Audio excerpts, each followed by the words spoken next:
Hello students.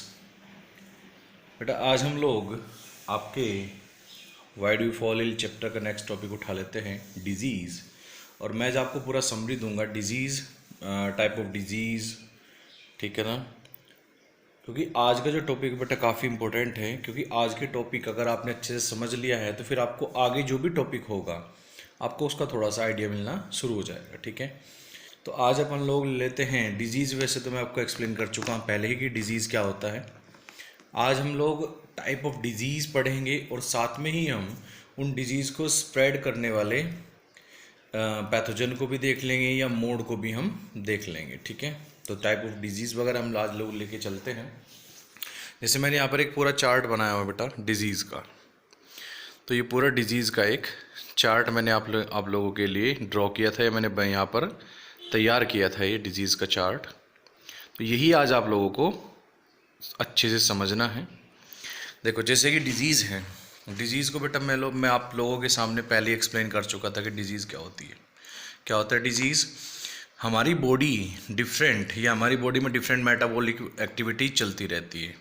अगर किसी भी वजह से उन मेटाबॉलिक एक्टिविटीज़ में कोई भी डिस्टर्बेंस होता है तो हमारी पूरी बॉडी के सिस्टम में क्या होता है, डिस्टर्बेंस हो जाता है। उसी कंडीशन को हम लोग को क्या कहते हैं, हम लोग उसको डिजीज़ कहते हैं, ठीक है। समझ आया। उसके बाद मैंने आपको हेल्थी एंड डिजीज़ फ्री के बीच में भी डिफरेंस बताया था।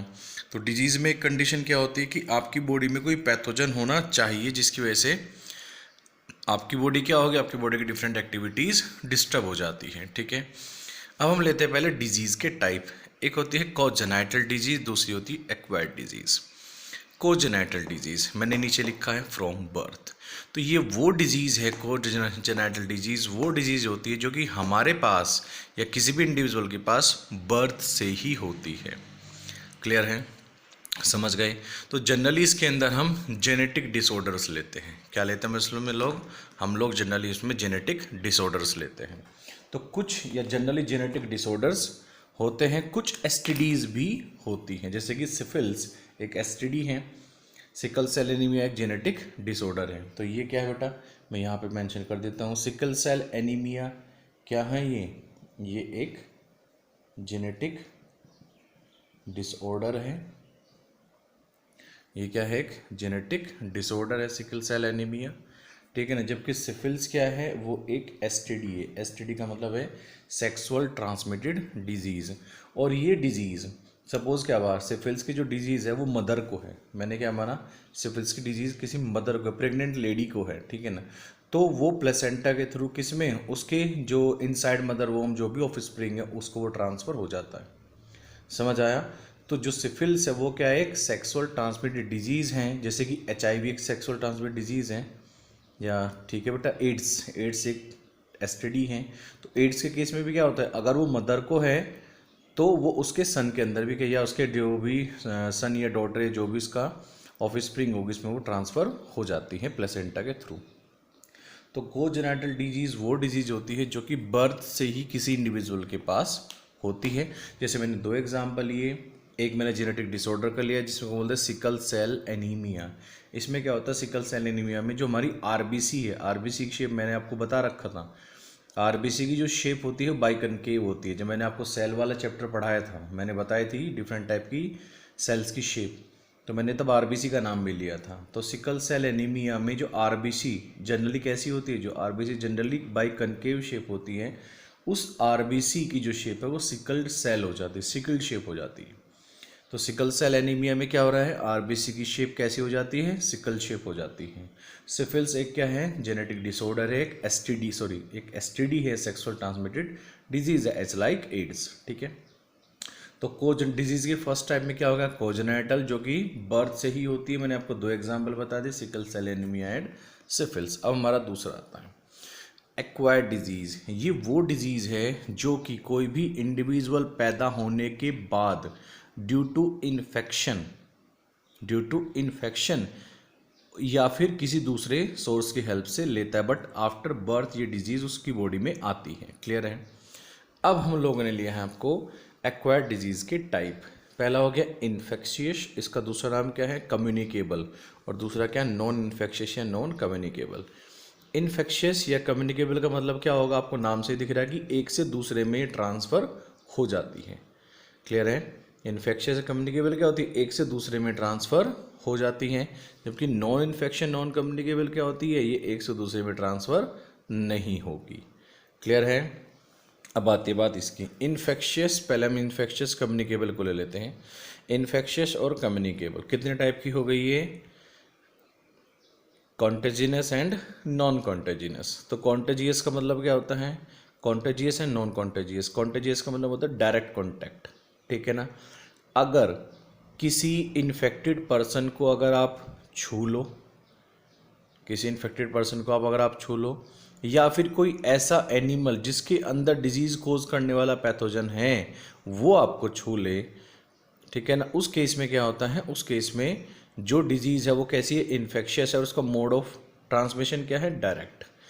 तो इन्फेक्शियस में पहला क्या आ गया, कॉन्टाजियस, जिसमें कि डायरेक्ट कॉन्टैक्ट की वजह से डिजीज़ स्प्रेड होती है, फैलती एक से दूसरे में जाएगी, जैसे कि रिंग वॉर्म। रिंग वॉर्म भी क्या, कि अगर किसी पर्टिकुलर इंडिविजुअल को रिंग वॉर्म हो रखा है, अगर किसी पर्टिकुलर इंडिविजुअल को रिंग वॉर्म हो रखा है और आप उसका यूज़ किया हुआ टॉवल यूज़ कर लो, ठीक है ना, या आप उसको छू लो या किसी वजह से वो टच हो जाए, तो आपकी बॉडी पे वो क्या हो जाती है, ट्रांसफ़र हो जाती है, तो उसको बोलते हैं डायरेक्ट कांटेक्ट। वैसे जो रिंगवॉर्म है, इसको जो शुरू में कोज करता है ये एक फंजल डिजीज़ है, फंजाई इसको कोज करती है। कौन कोज करती है इसको, फंजाई, फंगाई या फंजाई जो भी आप इसको बोलते हैं, तो उसको फंजाई क्या करती है, कोज करती है। तो आप याद रखना रिंगवॉर्म जनरली फंजाई कोज करती है, बट एक बार अगर किसी इंडिविजुअल को ये हो जाए और उस इंडिविजुअल के कांटेक्ट में, डायरेक्ट कांटेक्ट में कोई हेल्थी पर्सन आ जाए, तो ये उसकी बॉडी पे भी क्या हो जाती है, ट्रांसफ़र हो जाती है, ट्रांसमिट हो जाती है। क्लियर? दूसरा आ गया कॉमन कोल्ड।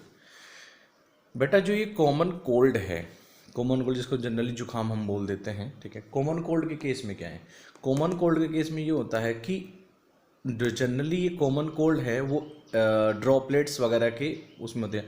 अगर कोई इन्फेक्टेड पर्सन है, वैसे ही वायरल डिजीज़ होती है, कॉमन कोल्ड कैसी है, ये वायरस से डिजीज़ होती है, तो इसको हम क्या बोलते हैं, इसको हमने बोल दिया वायरल डिजीज़, ठीक है ना। तो कैसी डिजीज़ है ये एक वायरल डिजीज़ है, जैसे कि रिंगवॉर्म क्या है, एक फंगल डिजीज़ है, वैसे ही कॉमन कोल्ड क्या है, एक वायरल डिजीज़ है, ठीक है।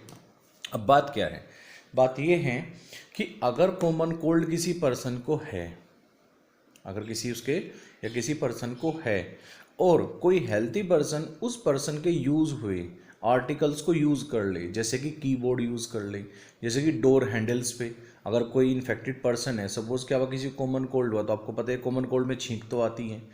अगर किसी आदमी ने अपने, जैसे उसको छींक आ रही है, अपने नाक पे हाथ रख लेता है, तो जो भी उसके नोज़ के अंदर से जो भी फ्लूइड बाहर निकलता है तो उसके हाथ पे आ गया, और अगर उन्हीं हैंड्स को वो यूज़ किस पे कर दें, कीबोर्ड यूज़ कर ले, माउस यूज़ कर ले, हैंडल्स या डोर हैंडल्स यूज़ कर ले, और फिर उनको कोई हेल्थी पर्सन टच कर दे, तो क्या हो जाएगा, वो डिजीज़ हेल्थी से, मतलब अनहेल्थी से हेल्थी के अंदर ट्रांसफ़र हो जाती है।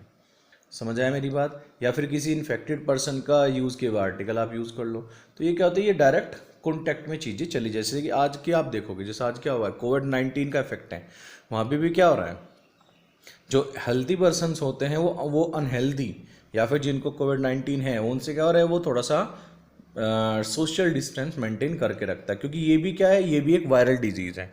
अगर कोई ऐसा इन्फेक्टेड पर्सन, अगर आदमी छींकता है, तो जो नोज़ से एयर ड्रॉपलेट्स निकलते हैं, या जो ड्रॉपलेट्स निकलते हैं वो एयर में तैरते रहते हैं, इसलिए आपको क्या बोला गया था कि इन्फेक्टेड पर्सन से कम 1 मीटर की दूरी आप बनाए रखें, ठीक है ना। क्योंकि क्या होता है ना कि जब आदमी कोई छींकता है तो जो ड्रॉपलेट्स निकलते हैं वो मिनिमम वो लगभग 1 मीटर तक जाते हैं, उसके बाद वो ज़मीन के ऊपर गिर जाते हैं। तो अगर आप 1 मीटर की रेंज में होंगे तो आप जब ब्रीदिंग करोगे, इंस्पायरेशन करोगे, सांस अंदर लोगे, तो आपके अंदर भी चला जाएगा। समझ आए मेरी बात? तो कॉमन कोल्ड एक वायरल डिजीज़ है वैसे तो, बट ये पर्सन टू पर्सन होती है ट्रांसफर। ये तब आपको रियल में, मतलब आपने तो रियल में भी एक्सपीरियंस होता है, देखा होगा कि अगर घर में किसी एक को जुकाम होता है तो जनरली बोला जाता है कि भाई दूसरे थोड़ा दूर रहना, वरना दूसरे को भी हो जाएगा। तो सेम की वो ही है, ठीक है। इसके बाद आता है आपका ये टिटनस, ठीक है ना बेटा। टिटनस क्या है, इसका जो पॉजिटिव एजेंट है वो सॉइल में रहता है। किस में रहता है, वो सॉइल में रहता है। समझ आए मेरी बात? कहाँ होता है वो? सॉइल में होता है। तो अगर सपोज क्या होता है कि अगर कोई आदमी किसी खेत में काम कर रहा होता है, ठीक है ना, और बाई चांस क्या हो गया, बाई चांस उसके हाथ पैर में कहीं से कुछ कट लग जाता है, कट लग जाता है, और वहाँ पर अगर उस सोइल में जहाँ पर वो काम कर रहा है, उस खेत में जहाँ पे काम कर रहा है, वहाँ की सोइल में अगर टिटनेस वाला क्या है, पैथोजन है, तो वो उस कट वाले रीजन से उसकी बॉडी में क्या कर जाता है, एंटर कर जाता है। समझ आया? क्लियर हुआ? अब आती बात रेबीज़ की। रेबीज़ कॉमनली आपको पता ही होगा किससे होता है, ये डॉग से होता है। किससे होता है? डॉग। अगर कुत्ता आपको काट लेता है तब आपको क्या होता है, रेबीज़ होता है। तो बेटा जो ये सारी डिजीज़ मैंने बताई हैं, ringworm, common cold, tetanus and rabies, ये सारी की सारी वो डिजीज़ जो कि डायरेक्ट कॉन्टैक्ट से फैलती हैं। क्लियर है? दूसरी आ गई नॉन कॉन्टेजियस, मतलब जहाँ पर डायरेक्ट कॉन्टैक्ट नहीं होता वहाँ पर हम किसकी यूज़ करते हैं, वहाँ पर हम वेक्टर यूज़ हो, air, food and water. Contaminated food हो, कंटामिनेटेड वाटर हो, मतलब ऐसे वाटर और फूड जिसमें डिजीज कोज करने वाला एजेंट हो। ठीक है ना? आप देखोगे कभी भी आपको ये बोला जाता है कि भाई आपको साफ पानी पीना चाहिए, आपको गंदा पानी नहीं पीना चाहिए। गंदा पानी पियोगे तो उसमें क्या हो जाएंगे, बहुत सारी इम्प्योरिटीज़ उसमें होती, जिसकी वजह से आपको डिजीज़ हो सकती है। तो मतलब यहाँ पर डायरेक्ट कॉन्टैक्ट की रिक्वायरमेंट आपको नहीं है। यहाँ पर विदाउट डायरेक्ट कॉन्टैक्ट भी आपको डिजीज़ हो सकती है। जैसे मैं भी मैंने कॉमन कोल्ड की ही बात करी, तो मैंने आपको बताया था कि इन्फेक्टेड टू हेल्थी। अब हेल्थी पर्सन ऐसा भी हो सकता है जो इन्फेक्टेड पर्सन, उसने छींक दिया है, छींकने के बाद जो ड्रॉपलेट्स भारी थी वो तो बैठ गई नीचे। भाई छींकने में नोज़ के अंदर से जो फ्लूइड निकलता है, अगर उसका ड्रॉपलेट बड़ा है तो वो तो बैठ जाता है सॉइल पे, बट अगर कोई हल्का ड्रॉपलेट है वो एयर में तैरता रहता है।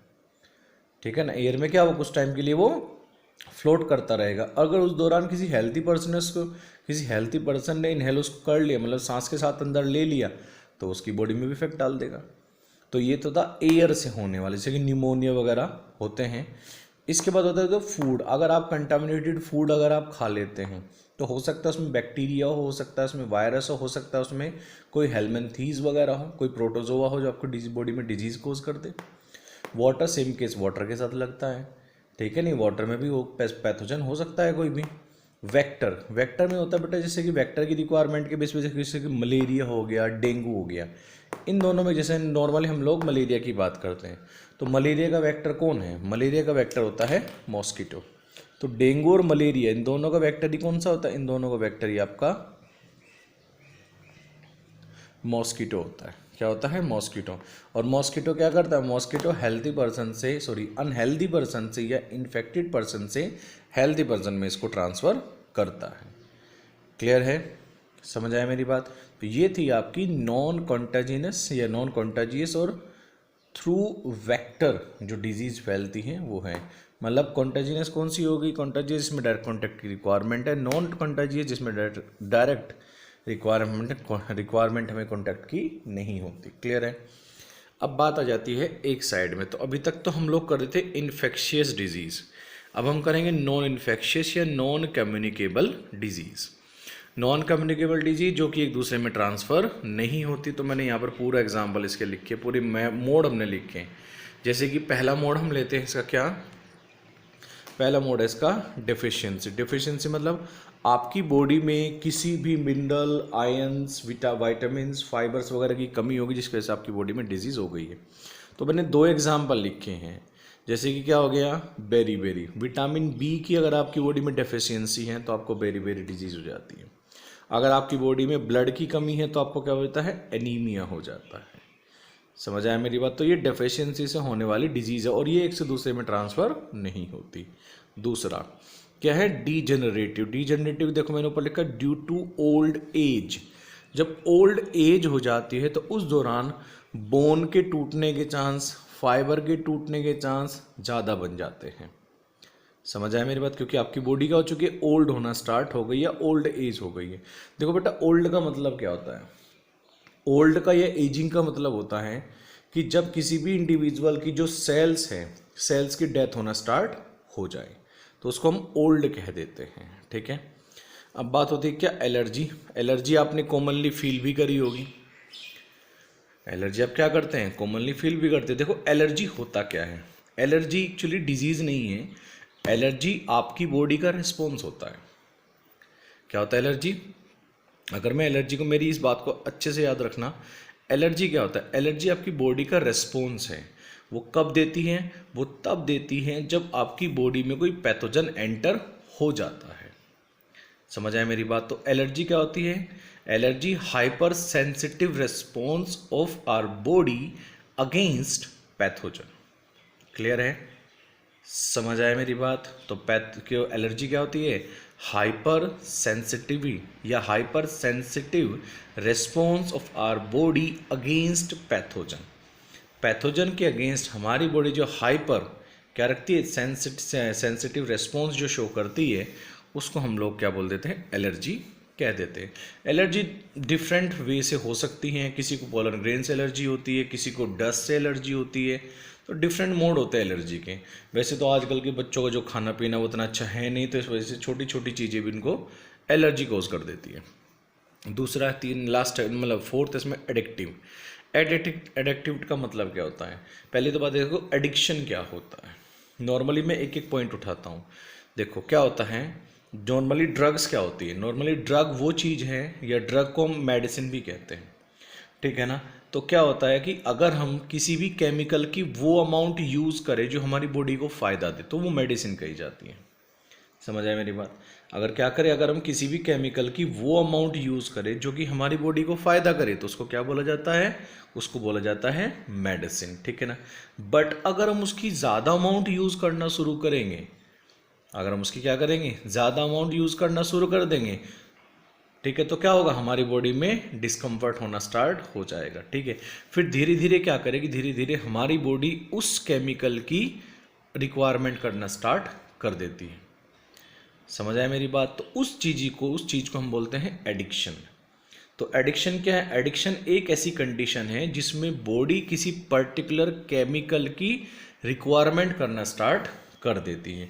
अगर वो रिक्वायरमेंट पूरी नहीं हुई है तो आपकी बॉडी में डिफरेंट मेटाबॉलिक चेंजेस आएंगे, आपको पसीना आना शुरू हो जाए, आपका हार्ट बीट बढ़ जाएगी, हो सकता है आपका बीपी लो हो जाए। या तो हार्ट बीट बढ़े, बीपी बहुत ज़्यादा बढ़ जाए, या फिर बीपी क्या हो जाए, लो हो जाए। हो सकता है अनिक्स आपकी बॉडी में ऑटो की कंडीशन या ऑटो की अमाउंट कम हो जाए, आप चक्कर खा के गिर जाओ। तो वो सारी चीज़ें आपकी होती हैं। तो एडिक्टिव क्या है? एडिक्टिव का मतलब होता है किसी भी ह्यूमन की वो कंडीशन जिसमें वो किसी केमिकल के लिए एडिक्टिव हो जाता है। मतलब वो केमिकल अगर उसको नहीं मिला या वो चीज़ उसको नहीं मिली, तो उस आदमी की मेटाबॉलिक एक्टिविटीज़ क्या हो जाती है, इफेक्टेड होना स्टार्ट हो जाती है। तो मैंने क्या लिखा, ड्यू टू ड्रग एब्यूज़। तो ड्रग कब तक बोली गई है? जब तक हम किसी पर्टिकुलर केमिकल को एक लिमिटेड अमाउंट में लेते, तो मेडिसिन भी है वो। बट अगर उसकी ज़्यादा अमाउंट आप लेना शुरू करोगे, तो एक बार लोगे, दो बार लोगे, तीन बार, फिर आपकी बॉडी इसको रिक्वायरमेंट करना स्टार्ट कर देती है। आपकी बॉडी फिर रिक्वायर करती है उसको कि मुझे ये चाहिए, और अगर आप नहीं दोगे तो फिर आपके डिफरेंट एक्टिविटीज़ चेंज होना स्टार्ट हो जाएगी। तो एक लिमिटेड अमाउंट से ज़्यादा अमाउंट को यूज़ करना क्या बोला जाता है? एब्यूज़ कहा जाता है। तो ड्यू टू ड्रग एब्यूज़, अगर आप ड्रग को एब्यूज़ करते हैं तो कुछ टाइम के बाद आप उसके लिए एडिक्टिव हो जाते हैं। नेक्स्ट है मेंटल। मेंटल में क्या हो जाता है? जो मेंटल में जैसे कि डिप्रेशन, एनेक्सिया हो गया, और मेंटल डिसेबिलिटीज़। मेंटलिटी या मेंटल जो नॉन इन्फेक्शियस या नॉन कम्युनिकेबल डिजीज किसी भी वजह से ये हो सकती है। इसके तो डिफरेंट रीजंस होंगे, जैसे कि डिप्रेशन हो गया, डिप्रेशन क्यों आ गया, डिफरेंट कुछ भी रीज़न हो सकते हैं। एनेक्सिया ऑटो की कमी हो जा रही है, क्यों? क्योंकि आपका बीपी आपका ज़्यादा नहीं है, लो हो रहा है। Mental disability due to any reason हो सकता है वो। कैंसर, अब बात होती है कैंसर। बेटा कैंसर होता क्या है? कैंसर होता है अनकंट्रोल्ड डिवीजन ऑफ सेल। उस कंडीशन को हम लोगों ने क्या बोला? उस कंडीशन को हम बोलते हैं कैंसर।